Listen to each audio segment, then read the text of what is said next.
So I am the trial with this microphone for this speech. So what I'd like to know, Tim, is can you hear me? Like this, can you hear me? So it's a bit like this now. A little bit further away from your place, okay? With a nice voice. So that's good, is it, Tim? Thank you. So after we finish in here with the speeches, we're going to have to move out so they can prepare this room for the evening. And we've got some lovely evening guests coming, which we'll talk about in due course. But also, no, they're lovely.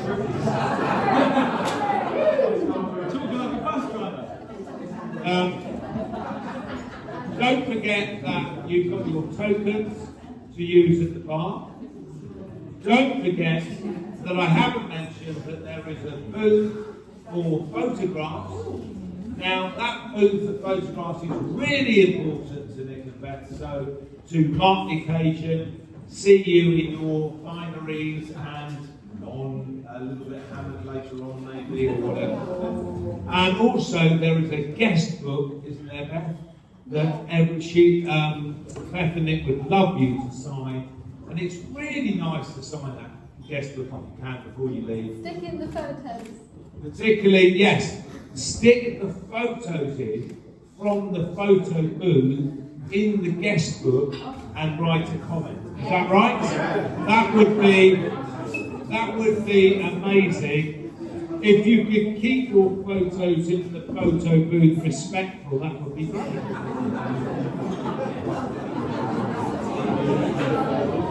So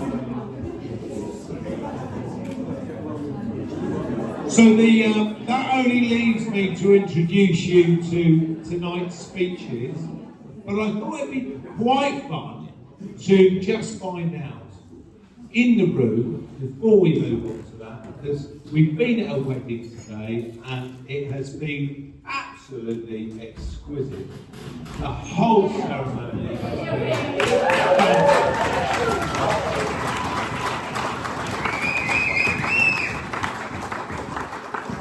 We thought earlier, before you came in the room, Beth and Nick, that Karen, the Reverend priest,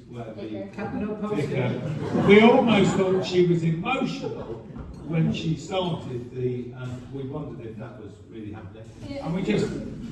And we just thought the whole thing was emotional. It was absolutely wonderful. So congratulations to you both. But I thought it would be quite nice to say in this room, is there anybody in this room that is currently and still married 20 years, hands up? No! Yes, 20 years, hands up, 20 years.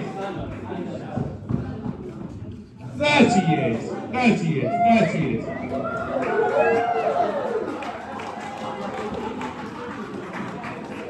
Oh, sorry, just for 29 years.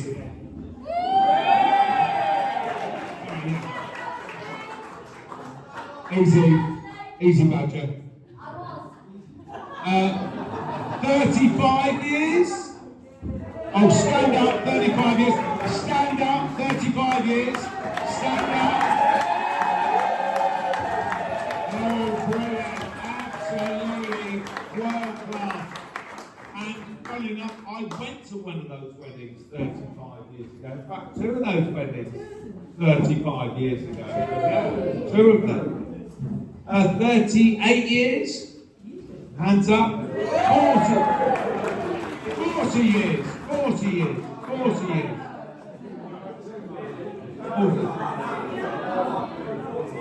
41. Up again.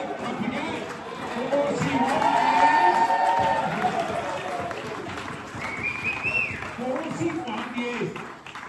42. 43. That's how an auction is now. 45? 46? 47? Is that the max? I know. Okay. That was very good. Well done, Jamie. And I was at your wedding too.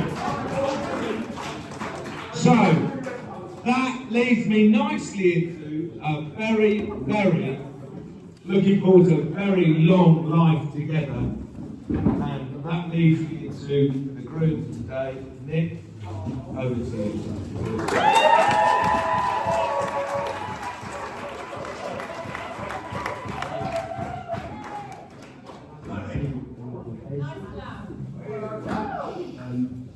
I'm really here to warn you that I'm not yet emotional and very positive. Judging by how sorry we went, I don't think I need to give you a warning.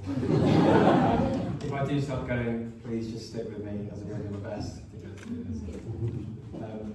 When I first started thinking about what my speech might look like, a number of different ideas crossed my mind. I decided that on a day where we have almost miraculously managed to bring everybody of meaning to Beth, to me, to both of us, and to our families together, that it should be one of thanks. As it goes without saying that we wouldn't be where we are today as a very happily married couple.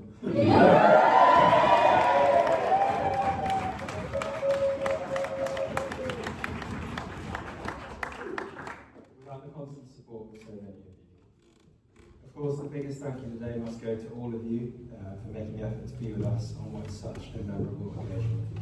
In today's busy world, it seems harder than ever to bring people together. So to know that you are all here in support of us really does mean the world to both of us. To my mum, Carol, and my dad, Tony, thank you for raising me to be kind, caring, and considerate. For the endless opportunities you both gave me throughout my childhood and early adulthood, to give something new at home. For the hours spent and the evenings and weekends given up, driving me to and from one sport to another. For always encouraging me to believe in myself and find my inner confidence. And I've actually put in brackets, who would have thought I would be doing this all these years ago? And for your unwavering love and support, whether it be a listening ear, words of advice, or sometimes just a much needed hug.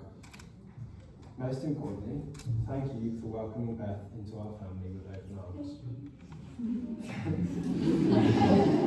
For always doing all you can to make her feel comfortable, and for everything you have done and continue to do to help us on the journey. To Beth's mum, Sam, and her dad, Mike, thank you for raising Beth to be the incredible person she is today. For embracing me and making me feel like I've always been a part of your family, and for everything you have done and continue to do to support us. Sam, your story is truly inspirational, and I'm so grateful to have your calming and reassuring presence in my life. Your encouragement of positive thinking and finding the good in any situation has helped Beth and I enormously over the years. I know Beth is so proud to call you her mum, as am I now to call you my mother-in-law.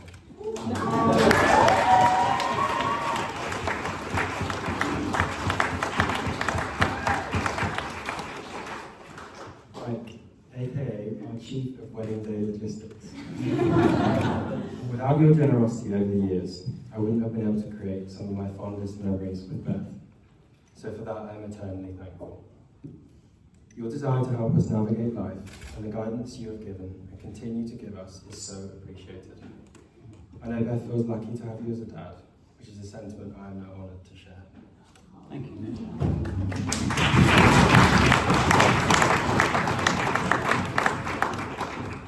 To both sets of parents, a huge thank you from us for your generous contributions and hard work to make today a reality.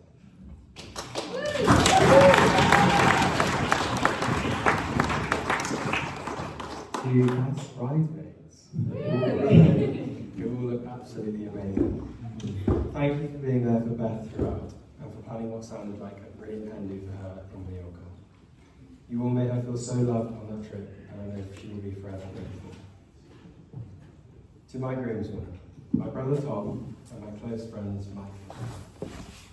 Thank you for being there for me throughout and for organising an incredible stag in our golf trip to Scotland. Tom, we may have inadvertently done everything we could throughout our childhood to make sure that neither of us got to today. And by that I mean to name a few of our past hobbies, throwing each other off pieces of furniture to recreate wrestling moves we'd seen on TV, and launching hard cricket balls at each other's heads in the garden as if we were playing cricket in Australia. But we did get here, and I feel very fortunate to have such a loving and supportive brother by my side.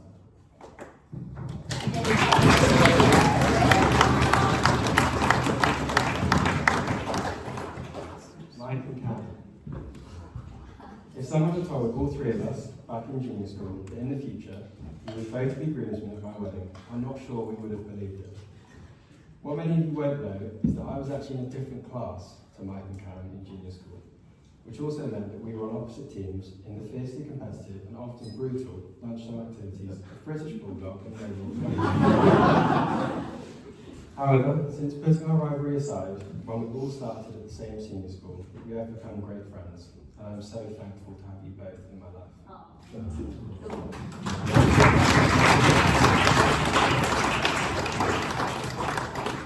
To Lauren, our flower girl, Marley, our very cute paper boy, our readers, Beth's godparents Chris and Sinead, our witnesses, Beth's twin brother Jack and my brother Tom, Beth's uncle Drew, our fantastic MC for the day, and Beth's cousin Max, our chief of music.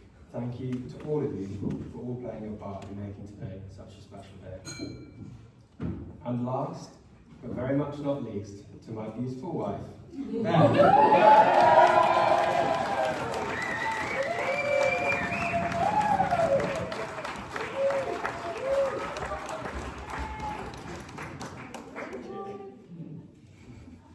I recently saw a quote by an Argentinian writer which reads, "Two souls don't just find each other by simple accident like here." In truth, we have always felt as if there has been an invisible string between us, which was shortened by a few twists of fate. During our early years at senior school, despite having never spoken and being in different year groups, we would smile at each other in the corridors.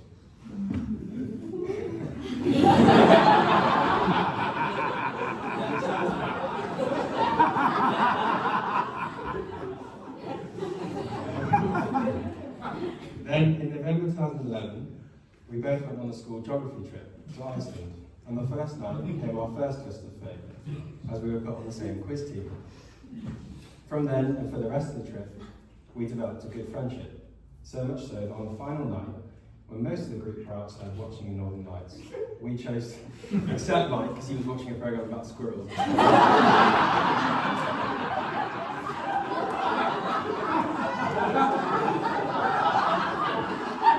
What is the lifetime opportunity to watch a program about squirrels? You would laugh at that. Yeah, so on the final night, when most of the group were outside watching the Northern Lights, we chose to lie next to each other and enjoy them together.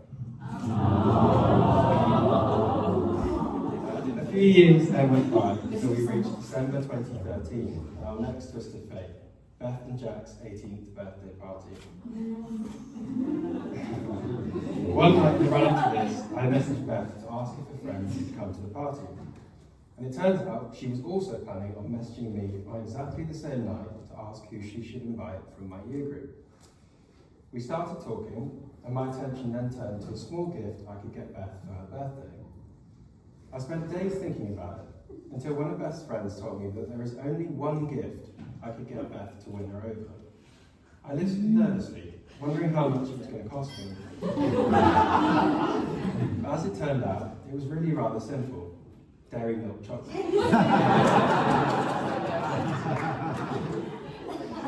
So I bought and wrapped up a big bar, waited until I could catch Beth down by the lockers and handed it over. Needless to say, she was delighted, and so our story began.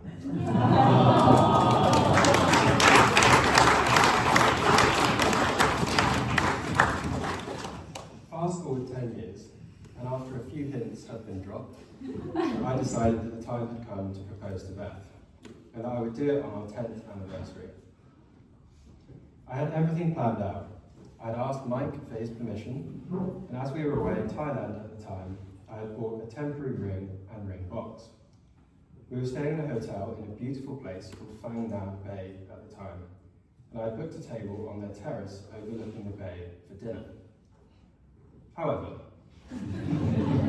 just before we were due to leave our room, I had a moment of panic, as I realised that, given the occasion, being our anniversary, Beth would almost certainly be looking for the outline of a ring box in my pocket.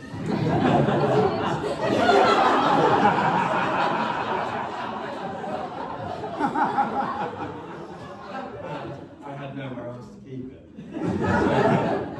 Not wanting to give any hint of what was to come and running out of time, I decided that my only option was to stuff the ring box in my pants.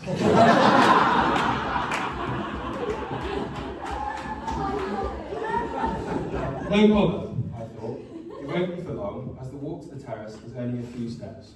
I'll be proposing before we order.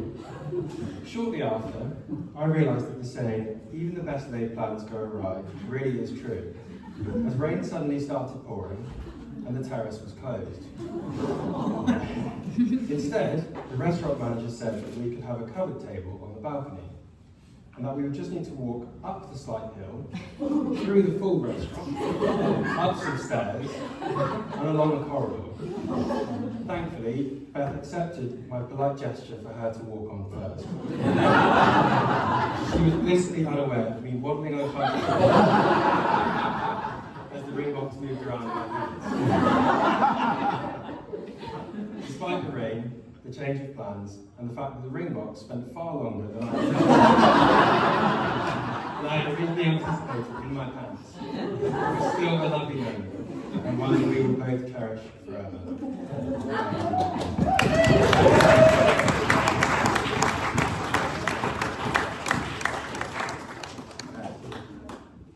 Thank you for being the kind-hearted, compassionate, thoughtful, and selfless person you are.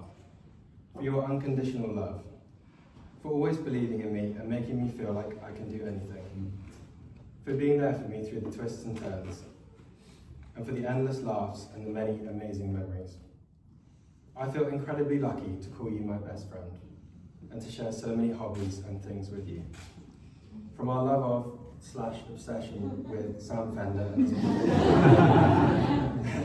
to chill time on the sofa with a blanket and a good series or film. Formula One, camping, travel, and of course, a good jam sandwich. As we start the next phase of our lives together as one, I promise to always be by your side, to celebrate you in the highs, to lift you up in the lows, and to love you with all my heart. Ladies and gentlemen, please raise your glasses to my beautiful wife, Beth.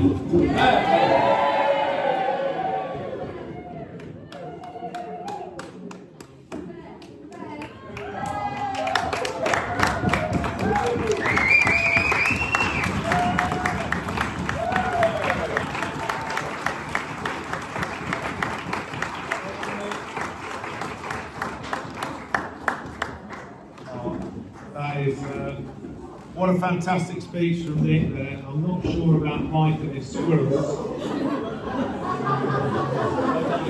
That's an interesting one that we need to talk about in the bar later, Mike.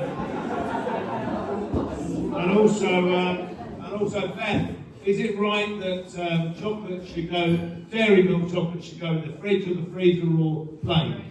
Fridge. Fridge. Absolutely. Yeah. Hands up who loves dairy milk from the fridge. Look at that. Hands down. Hands up who doesn't like dairy milk from the fridge. See, you're in the minority. Unlucky. Unlucky.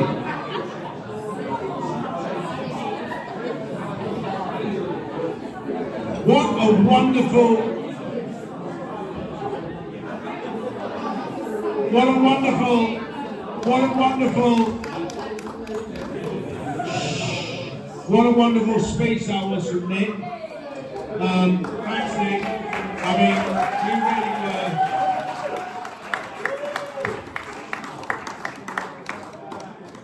mean, you really are an incredible addition to this family. That's what and I'm not going to steal his thunder because I'll get told off for that.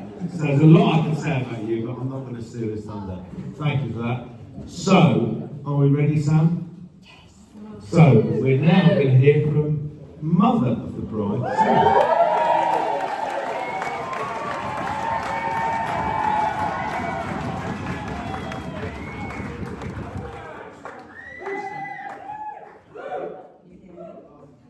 I've just got a few notes just in case I forget.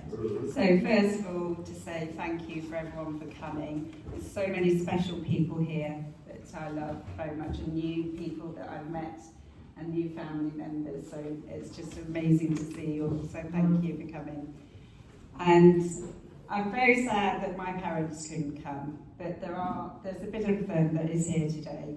So when Al and I went to Cyprus in April, we went back to their old village called Lefkara, and the old ladies sit outside on the porches and on the pavements, and they hand sew some lace. And Mum and Dad chose some lace, and it's sewed into Beth's wedding dress.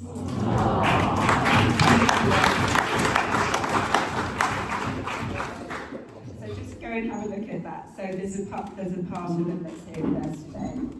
And the other person that said he was really sorry that he couldn't come was Sam Fender.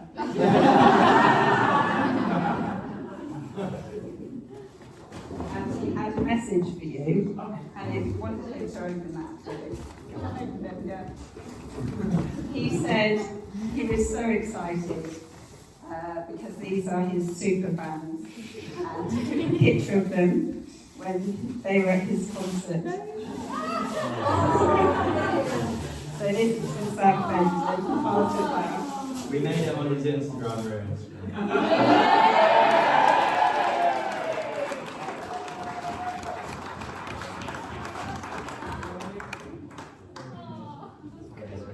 There's also, what can I say about this morning? It was absolutely amazing. I woke up a mom, a mother of the bride. And then this afternoon I became a mother-in-law. It's just so lovely. And when Beth was looking for dresses, it was wonderful that Carol came with me.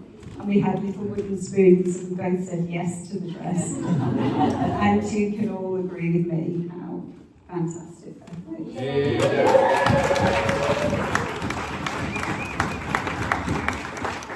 Just looks like a princess, just beautiful. And Nick, you're just hilarious because it was really lovely to get to know you when you came and stayed at our house. And I really enjoyed that you liked my food. I've never seen someone eat a bowl of pasta so quickly. But it was lovely, and it's just so wonderful that you've got the same qualities, you're both really loyal, you're really supportive, and it was lovely at the 18th birthday party when Amy came running upstairs and she said, Nick Walsh is kissing Beth Berry.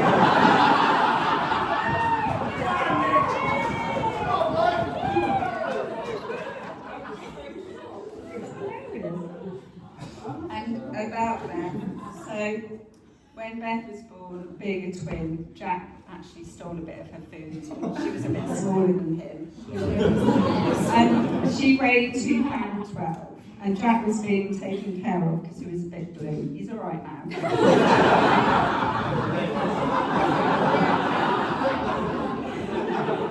And the doctors put Beth on my chest. And bear in mind, £2.12, she used to fit in Mike's palm. And she lifted up her neck and she locked eyes on me. That's a bit freaky. And it's just like, wow, to have a tiny thing. And she just looked at me straight away. And it was obviously love at first sight. I'm so blessed to have my two children. It's just amazing.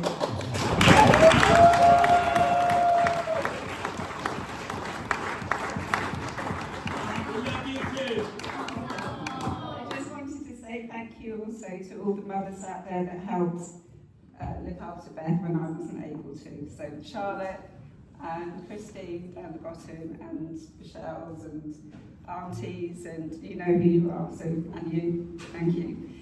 And what else was there? There's one thing else. Yes, Beth really was a good girl. And when she was 9 months old, she actually said, good girl. Good girl all the time. And she's just a very sparkling, happy, generous, supportive, lovely, beautiful, inside and out daughter. And I'm so proud of you both. It's just been such a lovely day. And we can have a real good dance later. So I don't want you to stand up again, but perhaps put your hand on your heart and send a blessing of love to Beth and Nick. Thank you.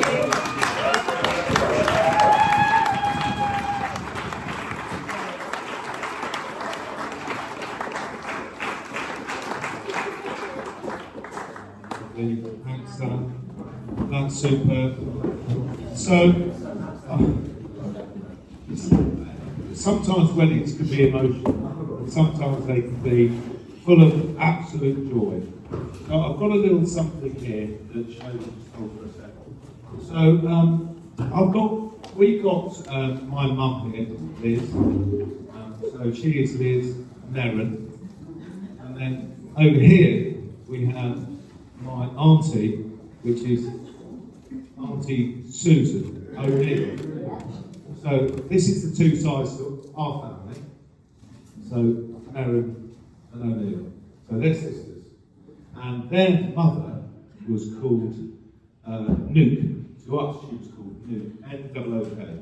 And we have, thanks to my brother, started a golf tournament 33 years ago. 33 years ago. That's a long time. And in those 33 years, anybody who is a direct descendant of Nuke can play in that tournament. And anybody who is a direct descendant and married or going out with a direct descendant for a long enough time, so we know that they wouldn't walk away with the trophy, was also able to play. And every few years we have Merrin versus O'Neill Shield, which is technically like the Ryder Cup. Now let me tell you, it is played, Pete, like the Ryder Cup. This is my cousin Pete, and he is our current champion.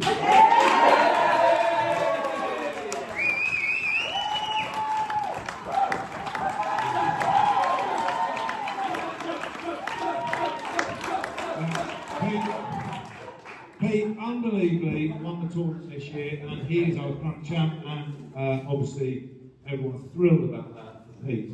But every few years we have the Merrin versus O'Neill Shield, and it's been won by different Merrin versus O'Neills. And what we like to do is, if it's okay with Auntie Susan, and if it's okay with Mum, is give this to Nick to hold for the next until the next time. Your family.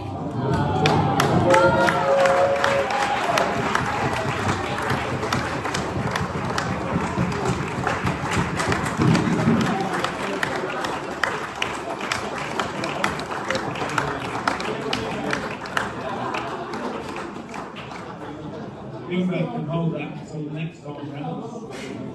Keep it safe. You need to engrave it, by the way.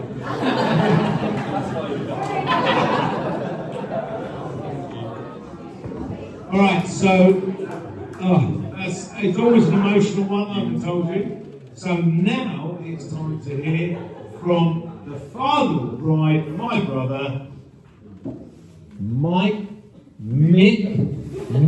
the Mueller. Whatever you're going to call him, there, here he is, Michael Merrin.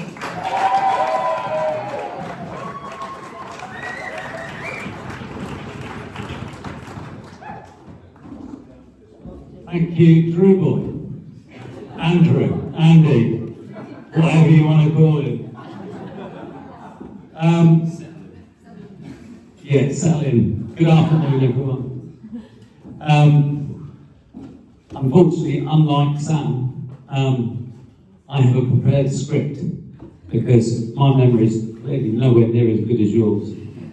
Well done. Lovely speeches, by the way, Sam and Nick. Fantastic. First of all, I would like to say a huge thanks to all of you for coming along today and sharing this special day with Nick, Beth, and both families. A couple of weeks ago, Beth casually asked me how my speech was going and how long I thought it might be. Well, quick as a flash, I replied, it was going fine, thanks. However, I needed to decide which bits to cut out in order to keep it down to under an hour and a half. Well, when I saw how much colour suddenly drained from her cheeks, and some of yours by the looks of it too, I told her that I was just kidding, and I fully expected the speech to run to no more than about 8 to 10 minutes. I didn't tell her I was kidding about that too. Now, one of the decisions I had to make was whether I should read the speech from a written script or to say what I wanted to say from the heart with no preparation. In the end, I decided that a written speech was the safest option, however interspersed with a few bits of off the cuff here and there, or what I call a bit of dad-libbing.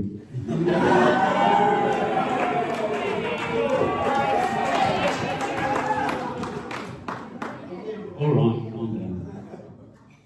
Now then, so let me talk about these two wonderful human beings that we've all come to celebrate today. And let's start with Nick. Nick, as you know, first came into our lives at a grand 1920s theme party that we held at home for their 18th birthday, for Jack and Beth's 18th birthday. All of the friends from high school were there, dressed in their period finery. The girls tottering awkwardly on their high heels, the boys trying to impress in their granddad's borrowed overcoats. Uncle Chris was on the door to ensure that no uninvited riffraff got in. And there were a couple of buckets conveniently placed for the consequential outcome of excessive youthful indulgence. One young man from the school year below, unrecognised by either Sam or myself, managed to make his way onto the guest list. Interesting, we thought. Dressed like the archetypal 1920s American gangster, this young man's visual demeanour belied the inherent qualities of his quietly spoken and immensely polite true nature.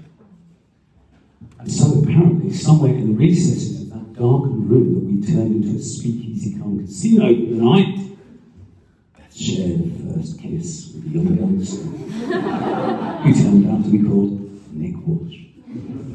A couple of weeks later, on this 30th of December, Nick asked Beth out, and the rest, ladies and gentlemen, is history. Now, it's fair to say that it took a little while for us to get to know Nick. But right from the get-go, he was always kind and thoughtful, exceptionally well-mannered, and always treated and talked about Beth with the utmost respect. But Nick also had to work out how to find a way into the affection of Beth's, some might say, occasionally intimidating dad. And whilst for some boyfriends that might mean that they can think of no more enjoyable way to spend their Saturday afternoon than offering to mow his lawn or clean his car while he sits idly around his feet up watching the racing, Nick knew better. Nick knew that such acts would amount to nothing more than easily forgettable and puerile gestures. He knew there was only one true way to endear himself to me. He knew what mattered. He knew that all he had to do to win my affections was to show me where his heart truly lay. And although it's fair to say that it took him some time, with a little encouragement, prodding, teasing, and cajoling along the way, Nick finally found his way into my heart by forever declaring his love, honour and commitment to Arsenal.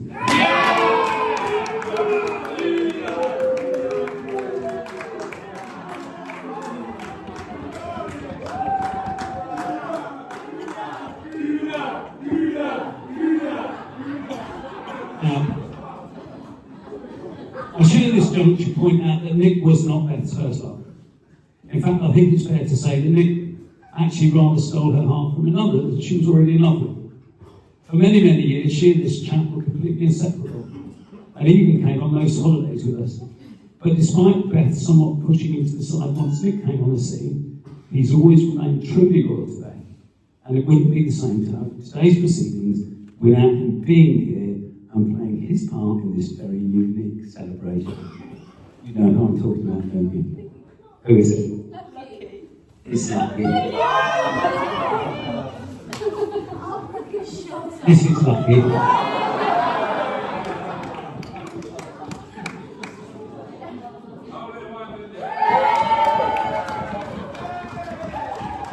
brought back Lucky when she was 2, and she was totally inseparable from us.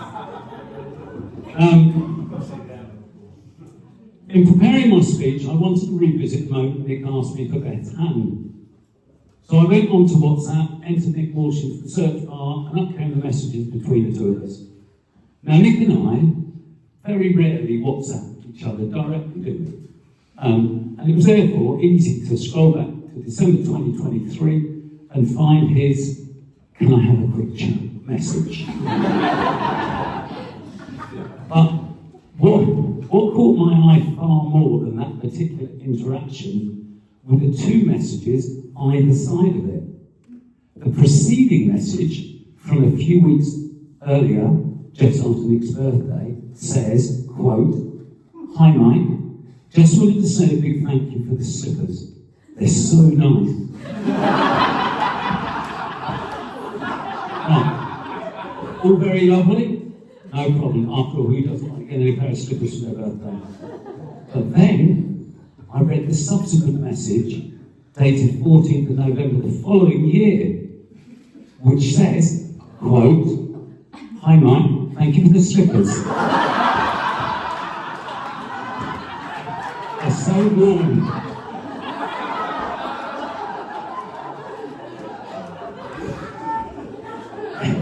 Anyway, Nick and I had our private chat, and 1 week later, as you know, on their 10th anniversary, they announced their engagement from the beautiful resort in Thailand. I can honestly say that if Beth had asked me to handpick the perfect man for her, it would have been Nick. The way you treat her and talk about her is just truly wonderful to see. And it's my great pleasure to welcome you to our family and to share our name with you. My first toast, therefore, ladies and gentlemen, is to Nick Merrin Walsh.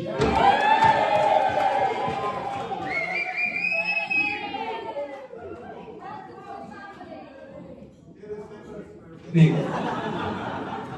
however, if I could just offer you one piece of advice, man to man, it would be to listen. Listen to your wife. Hear what she is saying to you. Men who listen to their wives do tend to have stronger and more stable marriages.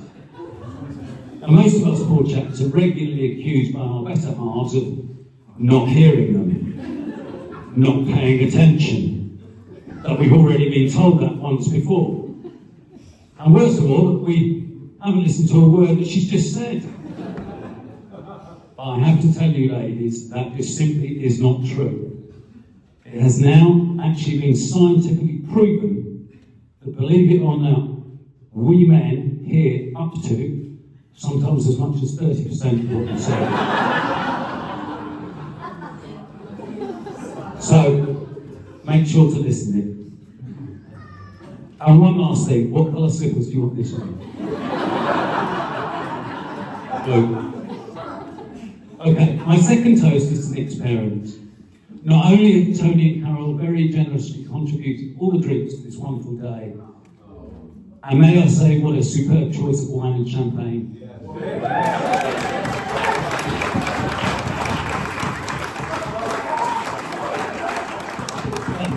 Beyond all that, you have raised a son who is good enough for my daughter. Nick is a reflection of the two of you, and you have every reason to be immensely proud of him. You've also opened your hearts and home to Beth and set a high bar of character and integrity, which both Sam and I will try to match as we welcome Nick into our family too. Please raise your glasses to Tony and Carol.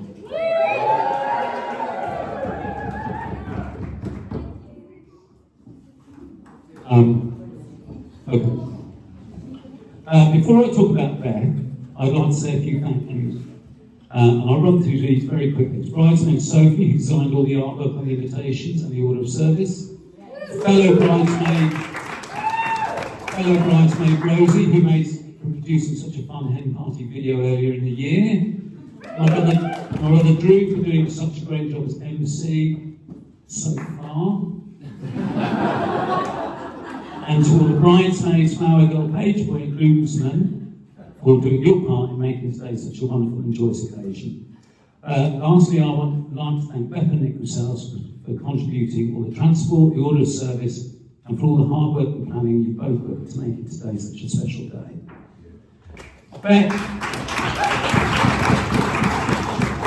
has also asked me to say how grateful she is for having such lovely people around her at work, who have helped her through the various stresses and strains of preparing for today and the trials and tribulations of everyday life in general.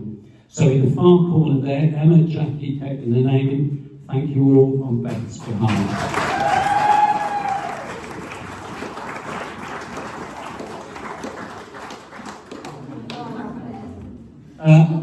Back in the spring of 1995, Sam and I embarked on our third and very likely final round of IVF treatment to try for a family. Back then, such treatment was available in very few places, and we were fortunate to live relatively close to the pioneering Bournehall Clinic, the world's first IVF clinic, and the place where IVF treatment was invented by Patrick Steptoe, Robert Edwards and Jean Purdy. We can also, with a degree of uncertainty, that without happening, our lives may have taken a different path. But one thing I can say with absolute certainty is that without the pioneering work of those three people, and particularly the stubbornness and persistence of Jean Purdy, that neither Beth nor her brother Jack, nor some others in this room would be alive today.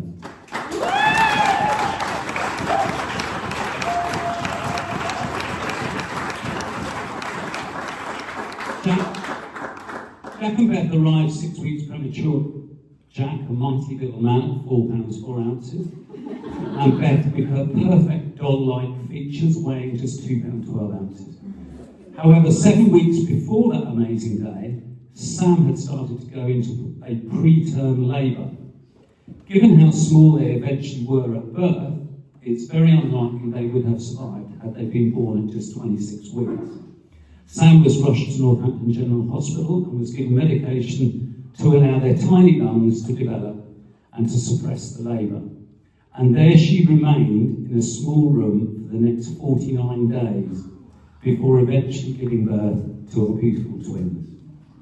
Sam's love for our children was never more evident than in those 49 days when they were a mere stomach bulge and known simply to us simply as Twin 1 and Twin 2.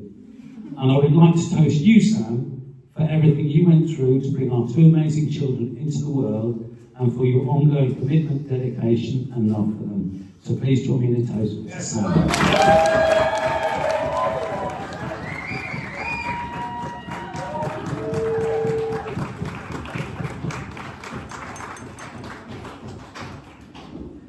Beth, from the moment I fell in love with you as that tiny but perfectly formed baby, I've been anticipating this moment where I can stand up in a room full of people and tell them all how special you are and how incredibly proud I am of you. Most of you here today won't know that for the first few days of Beth's life, she actually wore a tiny wristband bearing the name Amanda Merron, as it was a name that we had seriously been considering. However, when our friend Vanessa, who's sitting over there, big hand up, Vanessa, came to see you in the hospital and your mum asked her what she thought of the name, Vanessa replied, don't you think Mandy Merron sounds a bit too much like a page 3 girl?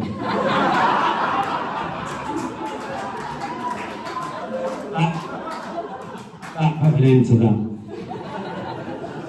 I do, of course, realise that some of you here under the age of 30 won't have the faintest clue what a page 3 girl is. If not, then please don't hesitate to ask Tony. Sorry, I missed a bit of punctuation there. If not, then please don't hesitate to ask. Tony and Carol, I'm sure, had their own dilemmas when naming this baton. Sorry, Tony. Now, growing up, I did my best to entertain and somewhat coerce both you and Jack with a variety of made-up characters. The siesta monkey would come knocking on our door on holidays at 2 p.m. to ensure all children were taking an afternoon nap so their parents could enjoy a few hours sunbathing in peace and quiet. Gunther, the occasional never-seen German cereal man who lived in the kitchen cupboards, ensured you always had the healthiest breakfast. And of course, Wild West Mickey was the fastest goddamn milkshake maker in the whole Wild West. Now he would take over my body for several minutes while chatting to you, whisking you up a truth. On regaining my own body and looking momentarily confused, you would both excitedly jump up and down and tell me that Wild West Mickey's been again. All worked really well until one day when Jack took Wild West Mickey to task and boldly declared, "I know it's you, Dad. Stop pretending." However, Wild West Mickey just ignored the comment and continued as normal. Later that same evening, when I was tucking Jack up in bed, my eyes momentarily froze. And Wild West Mickey briefly took over my body once again and said, "Hey pal, I was quite upset back there with you doubting me. You got a problem with me?" To which Jack replied, bless him, "No, I don't have a problem with you. Just my dad."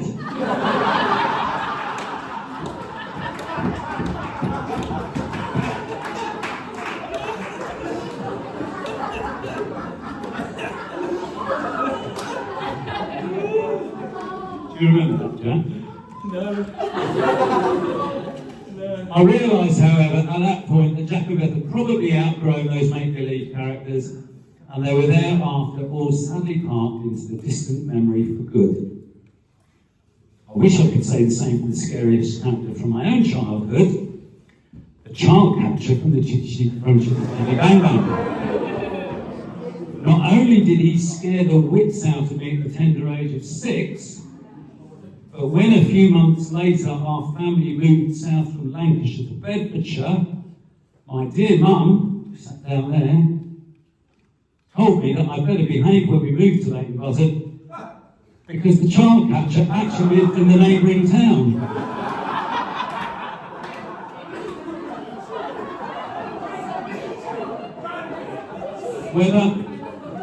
Whether that truly impacted on my behaviour or not, I have no idea. But I was scared witless until around the age of 13 or 14 before I realised she was probably having me on. Anyway, thanks, Mum. Speaking of Mum, it's wonderful that Nick and Beth are both able to have a grandparent with them here today. Both of whom had milestone birthdays this year, although I'm forbidden from saying which milestone. So please raise your glasses and toast Grandy and Granny.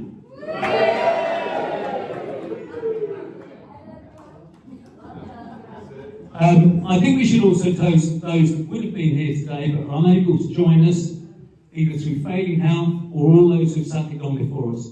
Notably for Beth, her cousin George, and her grandpa, who I'm sure is watching down from above today with immense pride.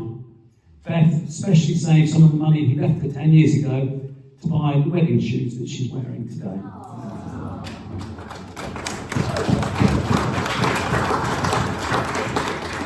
Beth, watching your story unfold has been the greatest of pleasures. From your first weeks watching over you in your little incubator in the special care baby unit, to watching you dress up as either Lana from the Teletubbies or Jess from Toy Story. Watching every event you took part in at school, whether as one of the Munchkins in The Wizard of Oz, or an angel in the nativity play, or playing rounders against another school, or cheering you on sports day, or picking up a coveted prize at speech day. No matter what you did, whether you won or lost, or your part was big or small, you always did everything with a smile, with courtesy, and with humility. Carrying you on my back down a ski slope when you broke your leg, scratching your back every night before you went to sleep, making sure the tooth fairy never missed one of your teeth, teaching you to drive, picking you up when you fell over, and picking you up from town after a night out with your friends, are just some of the many privileges of being your dad. I have so many cherished memories of you growing up, playing football 2-on-1 in the garden against Jack, surprising you in Perth, Australia, watching you, Jack and your cousins, even to this day, running around the dining table every time Uncle Chris plays the Teletubbies theme tune on the piano. at winning those $720 at the casino at Lake Tahoe after they refused to accept your provisional driving licence as proof of age. The three of us, you, Jack and me, just could not stop laughing about it afterwards. Taking you out of school every Gold Cup day from the age of around 11, on the same pretext every year that you had a dentist appointment. And then calling the school to tell them that you were in a bit too much pain to come back in for the afternoon, before heading off with me to the races, usually to cheer on your first sporting hero, Ruby Walsh. Note the surname, everyone. When the time comes that Nick and Beth hope to extend their family, don't be surprised to see any firstborn either named or nicknamed Ruby, whether a boy or a girl. It has been one of the greatest pleasures for me to come to share my love of National Hunt racing, and we've enjoyed so many memorable moments at races together, including just a dozen or so, who actually watched the 2021 Gold Cup live from a hideout in the bushes when all racing was taking place behind closed doors due to the COVID pandemic. Birthdays and holidays were among favourite memories of Beth growing up, from happy days in our caravan down at Ladram Bay in Devon, to the many trips to our lovely home in Mallorca, from our wonderful holidays in South Africa, Australia, our unforgettable road trips to Canada, California, New England, Brazil for the World Cup in 2014, and New Zealand in 2018. On the last of those trips, I hatched a cunning plan. After New Zealand, Jack, Beth and I were heading to Hawaii to spend Christmas with little sister Lauren. Knowing that flying from Auckland to Hawaii would take us back over the international date line, I booked a flight for late evening on their 23rd birthday, with the specific intention of surprising them on arrival in Hawaii at 7 a.m, that it was in fact their birthday all over again. Unfortunately, just a few days before we left New Zealand, Beth frustratingly cottoned on to my plan. However, they still had the most unique 23rd birthday with a lovely long lunch in Auckland and dinner in Hawaii on a birthday that lasted just shy of 47 hours. I should add, they didn't get 2 lots of presents though. As well as sharing my passion for horse racing, Beth loves Formula One, and of course is also a big Arsenal fan. It's fair to say though that none of my kids had any choice in that matter. Her first Arsenal kit, which I still have, was a dodgy fake bought at a market stall in Leighton Buzzard on the morning of the Cup final in 1998. I actually got the hit.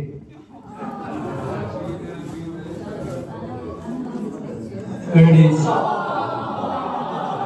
See how dodgy it is.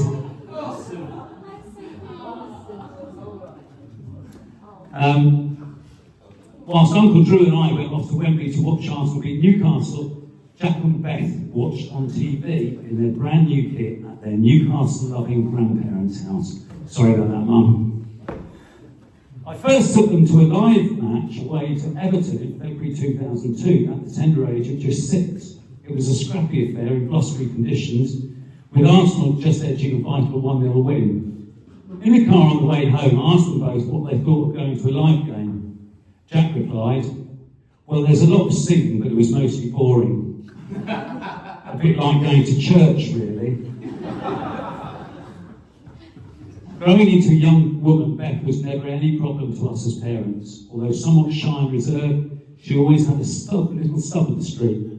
For instance, fighting off cough medicine like a child possessed. She was studious with her schoolwork, polite to everyone, kind, considerate, caring and conscientious. When her friends started going to pubs and clubs, Beth would always call me for a lift home by 11 p.m, whilst we might not see Jack again until some point the following day. Only the one occasion do I recall Beth giving me a parental drama. On Gold Cup night at the age of 17, Beth and her bridesmaid Amy went to stay over with another friend who lived out in the country. This other friend's parents took them all along to a Gold Cup party at a country pub miles from civilization. And unbeknownst to Beth, at some point during the evening, the parents of said child went home, leaving 3 teenage girls behind. Beth rang me at 2 a.m, by which time rain was coming down like a monsoon. She didn't know what to do, but she added that there were some teenage lads hanging around who were more than happy to give them a lift somewhere. A friend even talked about possibly walking the 5 miles back to her own home down pitch black country lanes, as if that was ever even an option, let alone in the rainy conditions. So I did what any dad would do in the circumstances. I got in my car and drove 30 minutes or so to the pub. Not surprising until you hear that I too had been at the races all day and out in Cheltenham all evening with all the indulgence that you might expect at such an event, having been fully partaken in.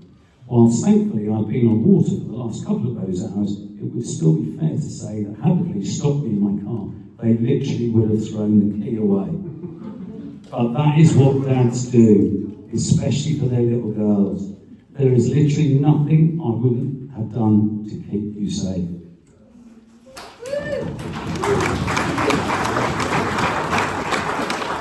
By the way, in case you're wondering, I did bring Amy home too. Our favourite movie has always been Back to the Future.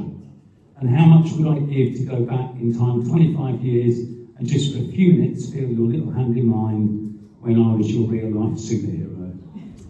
Beth, you are simply the most amazing daughter a man could wish for. You're a truly beautiful person, inside and out, and the kindest, most gentle, considerate and caring person. For the past 10,862 days, and the many thousands to come, it's been the greatest joy, honour and privilege to be your dad, and I'm just so immensely proud of you. I thank you for being the person you are, for sharing all those amazing times with me. Dads have dreams too, and today mine has come true. And in the words of Chris Martin we heard in the song and sing in the church, for now and always, to the end of my days, you have all my love.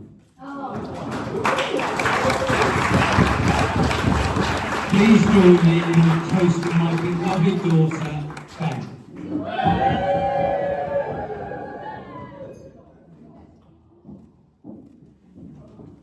Finally, and I am almost done, I would like to say a few words about Nick and Beth as a couple. Over the past almost 12 years, I've watched your love blossom and grow.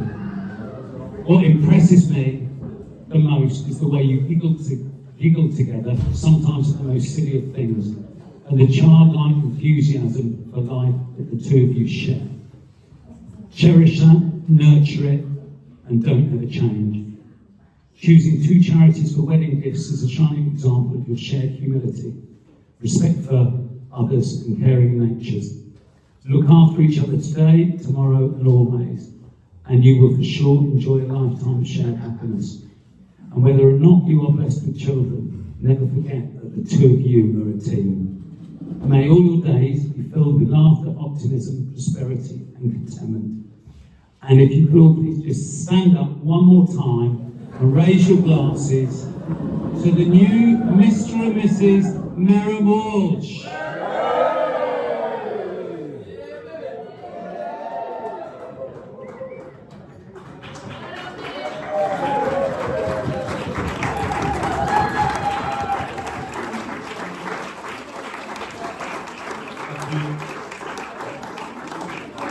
Amazing, amazing. Just take your seats for 1 second. Just take your seats for 1 second. It's okay, it's all right, okay. So this is, just so you know, no, we're going to finish in here now. Just want to say the last few things, and then we're going to finish in this room. So the next arrangement for me is we need to vacate this room. So they can set up in here, and then we're going to go back to where we were in the other barn, where we first all were, and then we'll chill out in there, and then we're going to come back in here for some music and dancing. I wrote a little something for you, Beth. Beth, you look so beautiful, as you always do. You have a natural glow of inner peace and happiness, and I'm so happy for you, and we are so happy for you. And Rosie, Alex and Max are so happy for you. Thank you both for asking me to be on scene today. From the moment we knew you, Auntie Sinead and I adored you. And subsequently Rosie, Alex and Max adored you. You have this wonderful inner resilience. Whilst the world around you may be chaotic, you always seem to have an aura of grace and peace. And I mean that. That is how you come across. And Nick, you are just the most perfect husband for Beth. Your parents are amazing too. So thank you for marrying Beth.